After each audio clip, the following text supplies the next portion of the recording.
Hello, everyone, and welcome to another webinar. My name is Sergey Freyman. I'm a marketing advisor to professional service firms.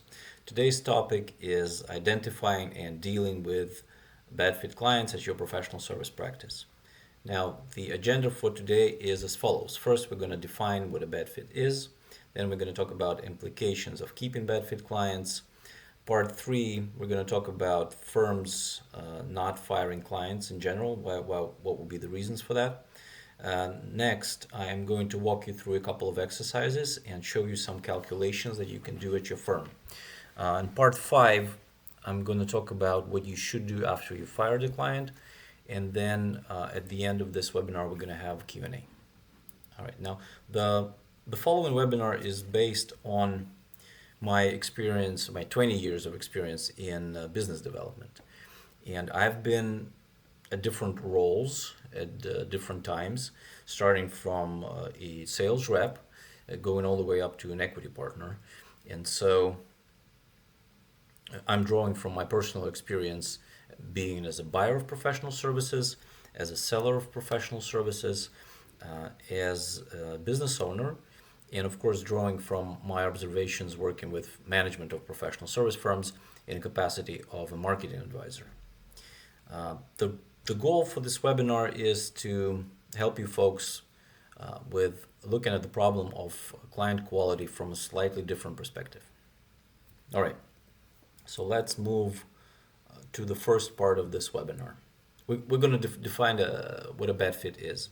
And you might ask yourself the following question first.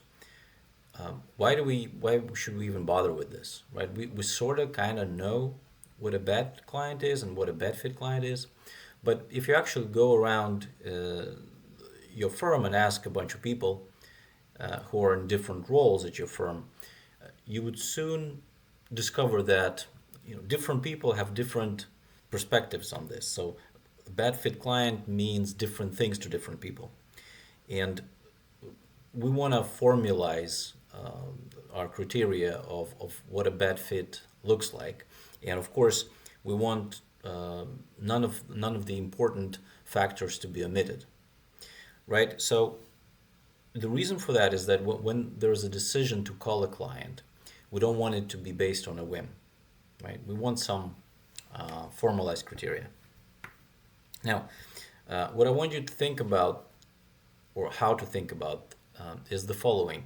So imagine yourself to be a professional tennis player, and if I were to ask you a question, what does a bad fit shoe looks like for you? We would probably arrive at a conclusion that a bad fit shoe looks something like this. So what you can see on this AI generated image is that the helix, or the big toe, is protruding from the front of the shoe. So it's either the shoe is too small for the foot, or the foot is too big for the shoe. Regardless, we can probably agree that the performance of the player is going to decline. Now, if the player doesn't do anything about this, if the player won't attend to these issues, then we can probably conclude that the performance, like I said, is going to decline. Players' feet are going to hurt, regardless whether the shoe is too big or too small. And then, of course, the bad fit is detrimental to the shoe itself, right? I don't imagine the shoe being too happy with that gaping hole. If this situation isn't resolved, if the player continues to play in bad fit shoes, the performance will decline. And the performance of individual games is going to decline, and then of course this will put the ability to perform well in a tournament in jeopardy as well. So what I'm trying to convey here is that the player's feet, the shoe, and the performance, these three factors are interconnected and one affects another. So let me give you an example here. If the shoes are in poor condition, then this will have a negative effect on both the player's feet, they're probably going to hurt, and the performance of the player as well. If, let's say, players' feet hurt all the time, maybe they're swollen. If they're swollen, then of course you can't put your regular shoes on. You need a different sort of shoes. And if your feet hurt, then obviously, well, you can pull off one game and do well, but then eventually the performance is going to decline, right? Unless you do something about the hurting feet. And then the third example here is that if the performance of the player is always suboptimal, let's put it that way, well, then the player might assume that it's the shoes, it's their fault, right? And we have to do something about the shoes. Or the uh, the tennis player might consider that we just need to I just need to put extra effort into those legs of mine, and well, you're probably going to overwork them, put additional stress on them, so that's not going to be great long term, right? And then of course, if the performance isn't great in the long run, then it limits the ability to secure funds, right, like sponsorship or winning tournament money. Getting back from uh, the tennis player to professional service firms, if I were if I were to approach an equity partner or practice group leader and ask them the following question, uh, what would be the reasons if you could fire any client you wanted, no consequences to you or the firm, what would be the reasons for doing so? And most of the time, equity partners would start talking about how some clients are late with payments, how they have to provide a reduced hourly rate, or there's a lot of write-offs, things like that. So the the main things that equity partners talk about are revenue and profitability of the firm, right? It makes sense because, well, they're mostly concerned about how do we feed the system, how do we keep the lights on, right? So revenue, and then what are we bringing home? So profits, obviously, and then what's the bonus at the end of the year? So by analogy with the tennis player, it's the tennis player's performance here. Now, if I were to ask a similar question with staff and professionals, eh, the question would be, what would be your reasons for firing any client you wanted with no consequences to you or the firm? They would, most of them would talk about, most of the time, they would talk about how some clients are late with providing the material, the documents, the materials needed for professionals to do the work. How some clients have unreasonable expectations, how they keep changing the scope without any reflection on the changes with time frame or budget, and then how some clients are micromanaging them and some of them are rude or harsh. So if we summarize all that, professionals talk mostly not about profitability, not about revenue, but about the infringement on their process and morale. Morale is of concern. So, by analogy with the tennis player, it's player's feet. So, that which does the work, our professionals, or the leg, or the feet of the tennis player, we want to take care of that. So, the only one perspective that is left and is usually out of the equation is that of a client, right? So the client's perspective or the shoe's perspective is usually missing or often is missing from the equation. So here's some data from Thomson Reuters. They did this. Let me take a look how to call it properly. Seventh annual report, stellar performance, client feedback programs. So what they did is they polled 2,400 lawyers, and 90% of them were partners. And so, as you can see at the bottom of this chart, only 20% of law firms in the U.S. had formal client feedback program, right? So this proves the point. A rare firm voluntarily seeks out the perspective of a client. When we think about all the three perspectives that exist, right? The perspective of equity partners, the perspective of professionals, the perspective of client. And now we're thinking about making a decision of culling a client or keeping the client. Now, the question is which one perspective is more important? In order to answer this question, we have to think about, okay, but who's making the decision? And the decision is being made usually not by client or a professional at the firm, but an equity partner or practice group leader, right? They make that decision. And as we've just discussed, their perspective is tilted toward the financial performance. And so I would argue that since all of the three perspectives are interconnected, so player's feet, performance, and the shoe, they're equally important. We cannot stress one perspective at the expense of other at the expense of other perspectives. All right. You might say, okay, we're buying this that if the tennis player's feet hurt, then the performance is going to decline.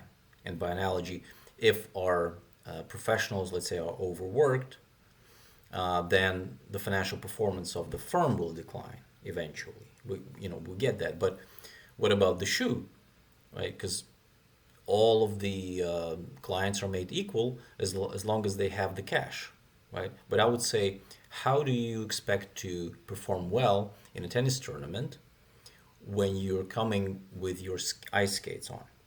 In my opinion, all three of these matters, so the professionals, clients, and financial performance matters, they're all interconnected. They all affect one another. And here's an example. So, for instance, if you have a stellar financial performance and you have access to great clients, then you're likely to attract better professionals at your firm. And then if your financial performance is not great, then of course you can't be very picky about clients. And of course, your ability to offer better pay to your professionals, for instance, is limited. Now, let's say if you have access to great clients, but you can't get your hands on the right professionals, let's say senior professionals who can provide the kind of services that these clients want and need, then of course this limits your ability to earn top dollar. And then the last example would be if if some of your professionals are doing shoddy work, then of course this will have a negative impact on the financial performance of your firm, as your clients are probably not going to be happy with the results that they're getting. So what I am suggesting is to seek the interests and benefits and their alignment of the following three matters. So the stakeholders matters is, in our case, it's the staff and professionals and paraprofessionals. Next, it's the interests and benefits of clients, and of course, the financial matters of the firm. Right. So this is based on the swan crawfish pipe model, and if you want to investigate further, you can later go and use this URL to learn more about this. Okay. So the question is then, well, how do we pursue that alignment, and how do we identify those benefits and interests of each of those matters? First, let's start with stakeholders, or in our case, it's paraprofessionals, professionals, junior professionals, senior professionals. First of all, it's morale, right? So if the morale is low, this is going to have a negative impact on the financial performance of the firm. So ideally, we want our professionals to be excited about working with clients, but of course, that's probably not attainable at all with all clients and at all client engagements. But at least if we know that the morale is low, we can do something about that. So we should keep an eye on the issues of morale, because the reason here is that imagine yourself a professional and you don't particularly like working for or with a client or two, and then there will be an opportunity for you to show your indifference. And since the services that you're providing, they consist of two parts. The first part is the technical work itself, and then the second part is the servicing part, right? So how you deliver those services. And if you're indifferent to your client, this will always show, right? You might not return the call promptly. You might stay quiet when you identify that there might be potential pitfall, but like I said, stay quiet. And there are many ways how you can express that indifference toward the client if you don't really like working with them. Next one is if your firm relies heavily on junior professionals, then of course those juniors want to grow, and especially those who are ambitious ones, if they don't grow, they would leave for greener pastures where they can do that. And well, you should keep an eye on that. Similarly, with regard to senior professionals, they want some challenge in their work and they also want some variability. So that's their interest that we want to attain and make sure that's available for our senior professionals. Next, when I'm going to be talking about these factors here, the client matters factors, I will, I will be first and foremost thinking about these from the perspective of the client. So the perspective of what sort of value are we getting out of this, right? Now, some of the work that we do will not be as impactful as we want it to be due to, let's say, inability of a client to afford a higher fee. And but still, if there's an opportunity to provide a more impactful work, we should aim at that. The more impactful the work, the more valuable we are to clients, and the less interchangeable we become from their perspective. Next, some of the work that we're going to do is going to be old hat, but there will be opportunities that some of the work can be transformed or delivered in such a way that it can create a great case study for us. Obviously, since it is a case study, there's going to be value for a client. The case study for us is a benefit because we can use it in our marketing communications, right? Next, we want to assess if there's going to be access to higher tier work working for a specific client. So, for instance, we might start off with lower tier engagements, and maybe we'll not be making a lot of money, but we're doing that in hopes of attaining that higher tier work in the future. Next, we, we might consider doing some pro bono work if this provides some visibility for a firm. So maybe there'll be some PR generated, maybe we'll get into the news, or perhaps there's an industry event that would cover our work. So if there's a higher chance for attaining that visibility, we might pursue that as well. Next one, we should assess whether the work that we're providing is like a one-off thing for a client, or there's an opportunity to develop relationship, to build trust, and work and continue working with this client in the future. And then another one is we want to assess whether or not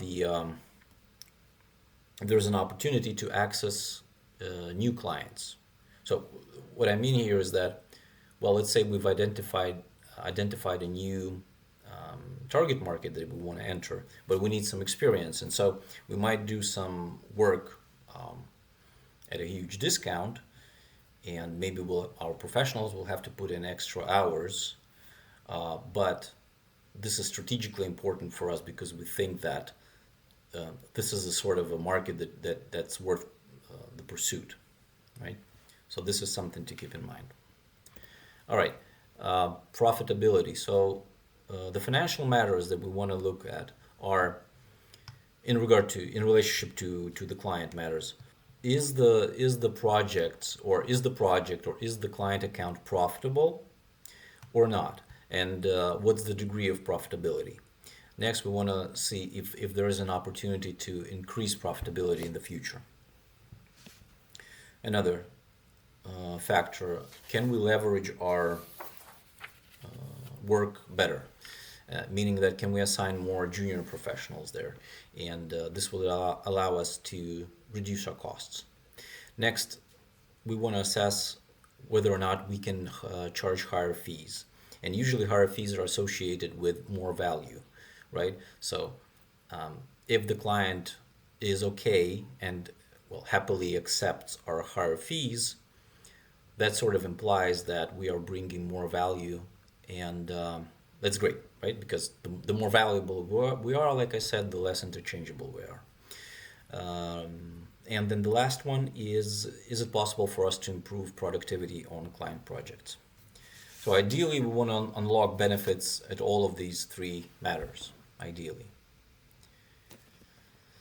So if we go back to the tennis player, we want to remember that not only those three matters matter, but also it's the strategic goal of the tennis player that's important. And that, of course, is the tournament, right?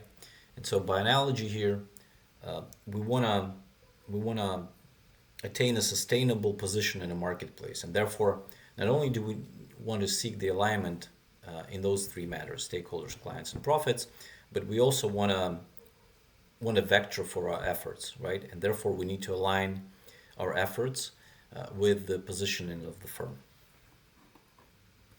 So I will give you an example here. So for instance, imagine you are serving hospitality in vertical, and maybe one of those other clients that you serve are restaurants.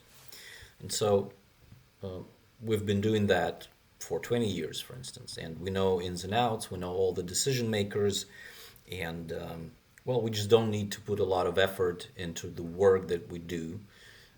So we have a reputation in that industry. All right. Now, an equity partner brings in a new client who is from a cannabis industry, and they're launching an NFT token, right? So this is totally new stuff, new industry, new service. Like, we don't know anything about it, but we have to come up with something, and we did. And at the end, we made good money on that. So profitability, green check mark. Then the client was super happy. In their opinion, we did a great job. So that's a check mark too. They refer us to other clients. That's great. And then our people were excited and enthused, energized for whatever reason, working on this project. Maybe the client shared some of the produce with them. Who knows, right? But so we have like three green check marks, right? Everything was great, it seems to be. But there was a misalignment with positioning. And you might say, well, where's the problem with that? And the problem is this. So now we have a bunch of dudes chilling on our Art Deco leather couches. And it isn't so much of an issue of a misfit here, and it's not even being about being judgmental or something like that. The key problem here is that we have limited number of seats on those leather couches, and that dude is occupying one of those seats. That's the main problem. Now I'm going to talk about the implications a little bit later and in more detail, but just briefly, I'm going to name some of those issues here. So first, like I said, limited number of seats on those couches. Next one is this dude is going to refer us to other dudes. Next, like I said, we earn a reputation. And another one is you can think about this issue this way. So for instance, if you are hosting an event and you've invited all of your clients. Now you have your core clients and these dudes mingling together, right? Will you be okay with that, or will you be embarrassed about it?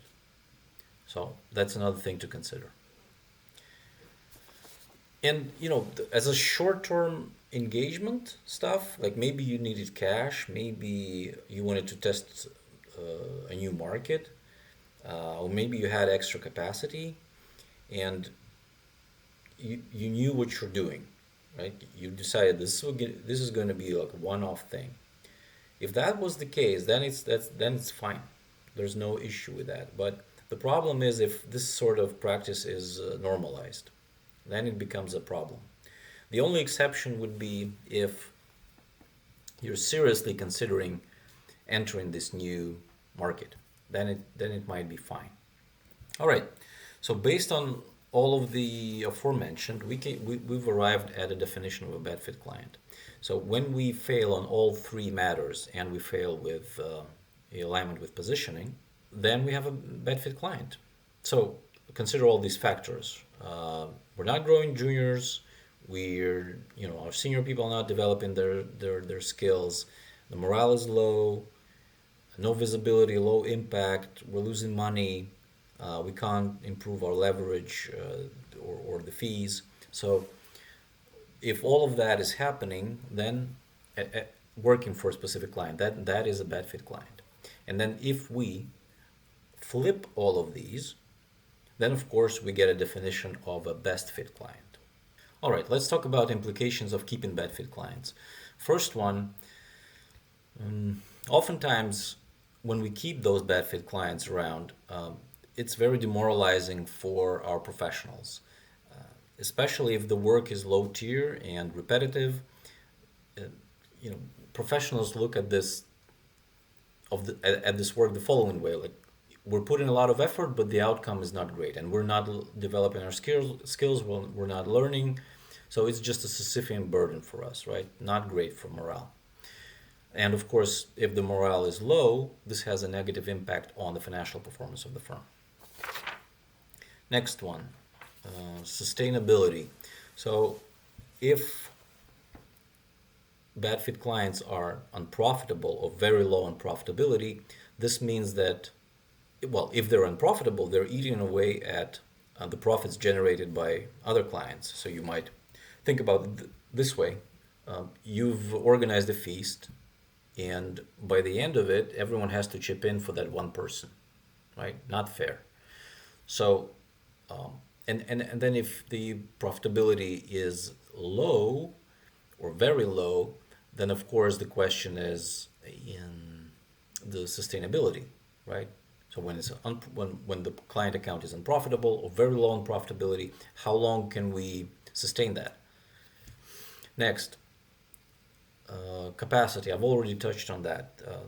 That was the example with the dude, right? Occupying a seat. So we have a limited number of billable hours. We have a limited number of seats on our leather couches, and then like it really gets more complicated when we're working at a full capacity. So we have a dude sitting on a couch and we're at full capacity. That means we cannot accept another client who might be bringing better work. But another issue here is that we're not going to go after better fit clients or better fit work because we're at full capacity. So this creates this catch-22 situation, right? So we're not firing or culling a bad fit client because at the moment we don't have a replacement, but then we're not going after replacement because we don't have extra capacity, right? But here's a twist to it: as soon as we have extra capacity, so we have an extra seat, we will have this incredible temptation to fill it in with anyone who's available, right? And of course, if we have those, you know, if we have a bunch of dudes lined up, then we're gonna fill the seat with another dude. So that's the issue. Next implication. The nature of the work that these bad fit clients are bringing in is usually low tier or base tier work. And uh, since our professionals are not learning or developing at these assignments, then what's happening is that we're milking our asset. And our asset, of course, is our professionals, right? It is good for the firm in short term in terms of money we're getting. So we continue milking. The more we milk, the more money we're making, right? But if we continue doing that nonstop, then eventually we're going to run out of milk. So someone has to do haying as well. We need to feed the cow in order for it to produce milk in the future as well. And with bad fit clients, it's just not on the table. Next one, marketplace reputation.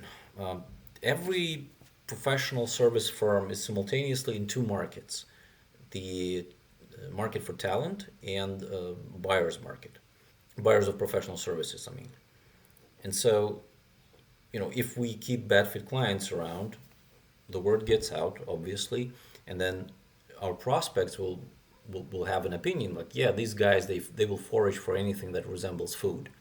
And then talent will start asking a question like, why do you keep bad fit clients around? And well, how it's gonna impact my work if I decide to join your firm, right? So it just it's just a fertile ground for all sorts of speculations about wisdom of the management of the firm. Next, same type referrals. The word of mouth is generated by all clients, including bad fit ones. And if they refer our firm to similar clients, then we're going to get similar bad fit clients, right? The ones that we don't want in the first place. So, like I said before, if we are serious about keeping those sort of clients, and we see that we can make money on that, then we should consider a sub brand if it makes sense economically for the firm. Next, the impediment on the development of the firm. Now, because of the nature of the work that these bad fit clients are bringing in, it's usually, well, often it's low tier work, right? And since it's low tier, oftentimes these clients don't see a lot of value in the stuff that you do. So on the one hand, they consider you to be interchangeable. That's the problem. On the other hand, they're very price sensitive when it comes to raising your fees, right? But you will have to raise your fees eventually because you have to offer better pay to your professionals, and perhaps you want to engage in doing some research in order for all of your clients to benefit from, including the bad fit ones. But since you don't have the funds that you need, and those bad fit clients can't provide you with the funds that you require, then of course this limits your opportunity to develop the firm. Next one, potential equity partner conflict. The issue might arise like when we're deciding to call a client, or if we're keeping a client. The question is, why do we even have this client around? The client is going to be in someone's books, and therefore partners might disagree, like how to deal with this client. Should we keep it? Should we fire it? Why? And then how? Let's just pretend the issue doesn't exist, and we'll continue working as we did before. And so it's, all for the sake of avoiding the internal confrontation. And this just accumulates the gunpowder in the keg. Another issue, another implication, I'd say, of keeping a bad fit client is sometimes the relationship gets sour, and if this is happening and you've tried all you could, candidly with good intentions and things like that, but things are not getting better, then you can assume that things are going to get worse. That's just how it is, unfortunately. Next implication is issues with new talent.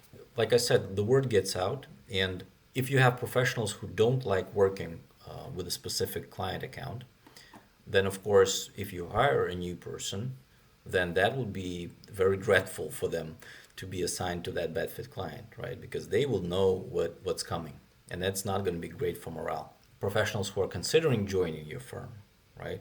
They will be asking the question like, why are you tolerating those crabby clients? Like, what's the reason? Right, next one, getting better at wrong things. So the more of one activity we do, the better we get at it. And so if, for instance, you're sprinting most of the time, so eventually you will become a good sprinter. But then if you decide to run a marathon, you're probably not going to be great at it, right? The reason is that you're building different muscles. Even the mindset is different, right? Short-term results versus long-term results. And so if our professionals excel at low-tier bad fit work, then obviously we're not excelling at better fit work and higher tier work. So that's just a non-starter, in my opinion. Errors and omissions. Yes, the idea of bending over backwards won't cross our mind for a bad fit client.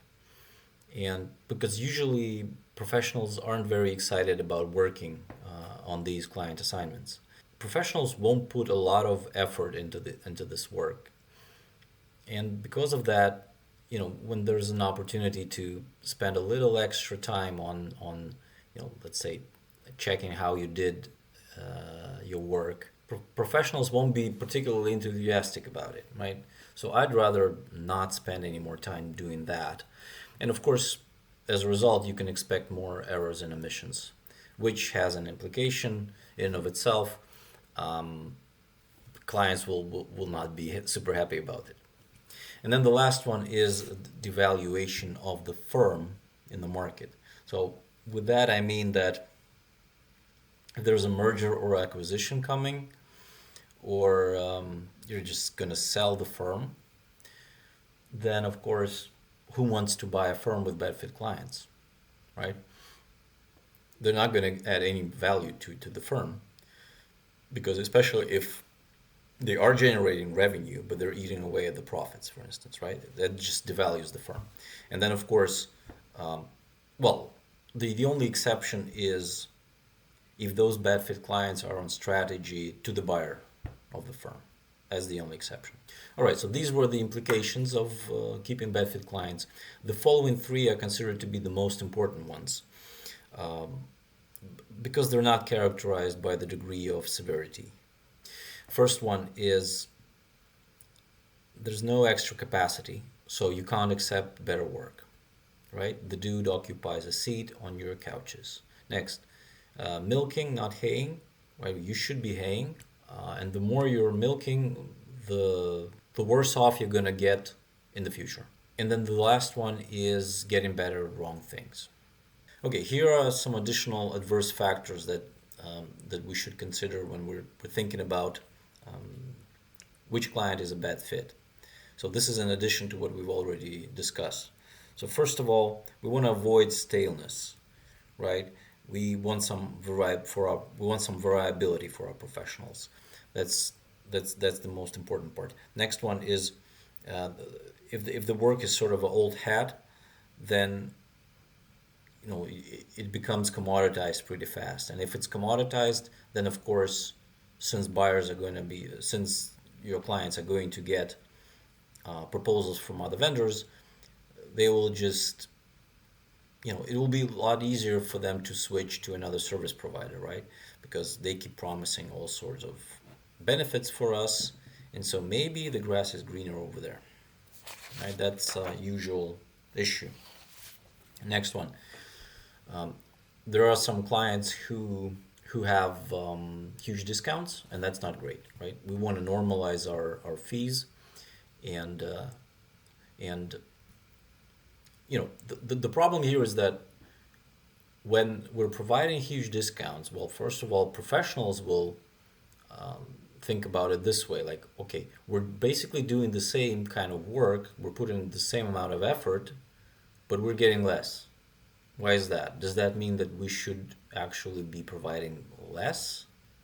We should be putting less effort into our work? Is that what it means? And then the clients as well, clients talk to one another, and if one client gets a service for X and then the other one pays 2X, then of course the question is, why are you paying twice as much? Next one is some clients are notorious for being financially disorderly, right? And if they're not paying on time, that's a huge issue. We, you know, you're probably not a financial institution. You're not making money on the interest. Why would you finance your client's business? It doesn't make sense. So that's an additional factor to ascertain. Next one, the mismatch in demand and supply. So the idea here is that it could be the case that our firm has grown beyond what the client needs and wants, and maybe we don't want to provide those low tier services anymore, so that's not a great fit for us. Or it could be the other way around, that the client had grown and we cannot, or we do not want to provide the services that the client is requesting. So that's an additional factor to consider. Next, when the client roster gets imbalanced, that's not great. So for instance, if you have a client account who represents more than 25% of your revenue, that's not great. We have to do something about that. And then if you have a lot of tiny accounts, then, well, first of all, since they're tiny, they're probably not generating enough revenue for you. That means they do not generate enough of attention, and you will not be spending a lot of time with them, because you would consider them to be tiny, and therefore they will continue to get less value, perceived value of the services that you're providing, and therefore they're more likely to swap you for a different vendor, which can be unexpected for you, which isn't great. Keeping the client roster in good balance is something to keep in mind. Next one, scope creep.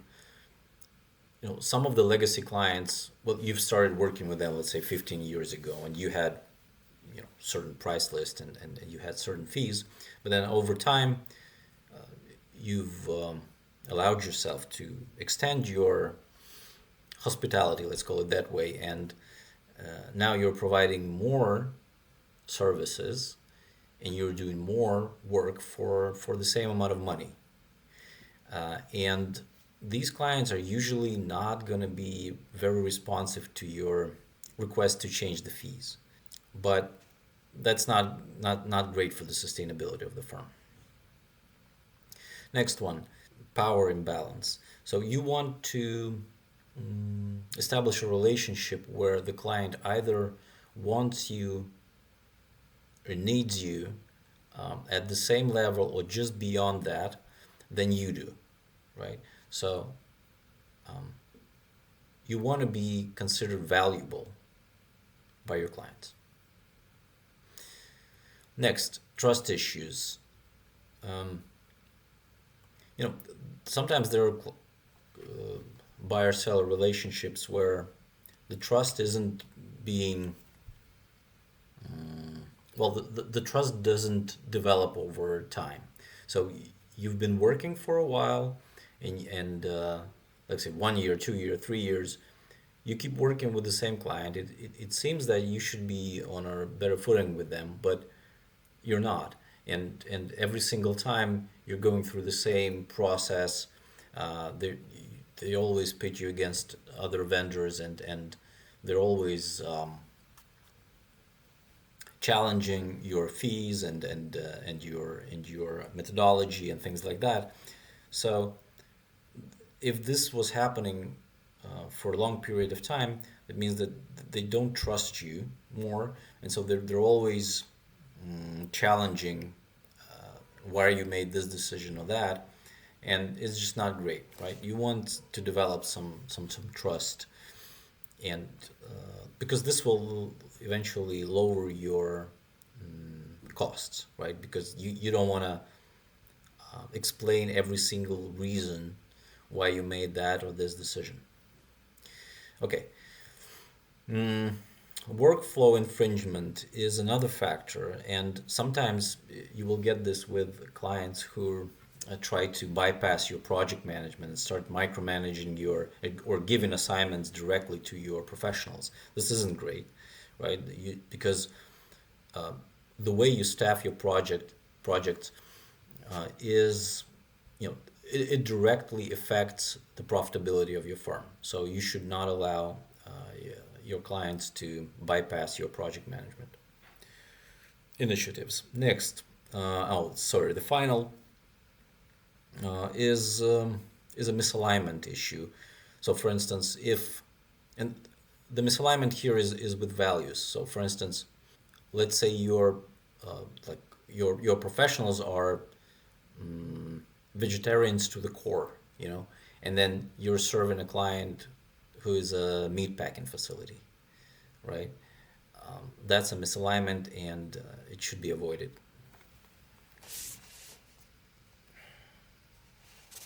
All right, now let's move on to the third part, which is why firms don't fire clients in general. So, where are my notes here? All right. First of all, there is this idea that all revenue is good revenue, right? And equity partners really, many of them really believe that. They think that, well, we're paying the salary, so our people can't sit idle. Therefore, well, there's an empty seat, there's a dude, it's a match made in heaven, right? And I would argue that there are other productive ways how to spend your billable hours in order to attain sustainability for your firm. Next one is the concerns about reputation, right? If we fire a client, well, they're probably going to go and talk about us, some negative things, spread rumors, things like that, right? We're concerned about them dampening our reputation. So why don't we just keep them? Next, emotional attachment. Over the years, it could have been the case that the equity partner brought in the client, and they've been to baseball games together, and they know names of their children and things like that. So when there's this emotional attachment, it's really hard to call that client, even if it's a bad fit. Fourth one is an attempt to avoid conflict. Just in general, we don't like conflict. We don't want to have a conflict with the client. It's exhausting. We don't want conflict between our partners because, well, are we firing my client? So we just want to avoid that. Let's keep things as they are. Next one, we just don't have a lot of options on our hands, right? We're gonna fire that client. We're gonna get rid of it. What are we gonna do in its stead, right? We don't have the options. Next, if the client represents a huge revenue chunk, that's of course is an issue, because now what are we gonna do with all those people that we have? Are we gonna, fire people as well? Like, this is serious stuff. So, next one, if the termination is time consuming, that's another reason. Then there's always hope of change or for change, that things will get better. Next is the fear of the unknown, which is tied to the lack of experience, right? We just don't know what's going to happen, so let's just not stir that hornet's nest. And then the concerns about potential lawsuit. Okay, now let's move on to some exercises that hopefully you'll be able to implement at your firm. All right, let me take a look at my notes here. Yeah, we will try to qualify clients. And first, I think it's fair to say that the quality of the client is a sum of the quality of client engagements. Right. So first of all, let me try to explain why I think that is the case. So first of all, now consider we did 10, 10 projects for a client, and we did well on 9 of them, on all 3 matters. So we made a bunch of money in terms of, we made a bunch of money. The engagements were profitable for us. Then client was happy, and then our professionals were, the morale was good, and they learned a bunch of stuff. Okay, but then there was one engagement where we did really terribly, right?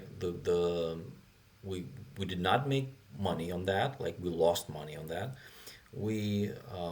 Our professionals were overworked, the morale was low, client was super unhappy with us, so we failed in all 3. Well, does it mean that the client is a bad fit? The answer is no, of course not, because we had those other 9 engagements with the client. And so the client quality is the sum total of the quality of client engagements. Next, how do we assess each engagement? So in my view, we need to quantify the quality of the S score, the stakeholder score, the client score, and the score of financial matters, right? The profits matters. So of all the 3 of those pillars. Okay, so first let's start with profitability. Now, when it comes to evaluating the profitability of the firm, so at the level of the firm, it's quite easy, right? We have the revenue, we have expenses, and revenue less expenses, we get profits, okay? But when it comes to individual engagements, it's quite different, right? It gets trickier. Now, some firms assess profitability of those projects or individual engagements by looking at realization. So let me give you an example. If the firm's blended hourly rate is $200, all right? The client, let's say an equity partner brings a 100-hour project, and the total sum of the project is $18,000. That means that's $180 per hour. That's the hourly rate, the effective hourly rate, which means that it's a 10% discount or it is 90% realization, right? And so what firms do is they check the benchmarks and say, well, okay, if since the benchmarks for firms in our specialization is from 80 to 95%, then we're good. And since the good realization rate is considered to be from 90 to 95, well, we're just doing great. So our profitability is going to be outstanding because the realization is, well, 90%, right? And so the first issue here is that, well, there's an issue with benchmarks first. There's that, but I'm not going to talk about that. The real problem here is that realization does not reveal costs at all, right? It's just the rate that you're charging, but you have no idea who did the work just looking at the realization rate. So we don't know how much costs were involved in providing the work on a particular engagement if we look only at realization. Next one is margins. So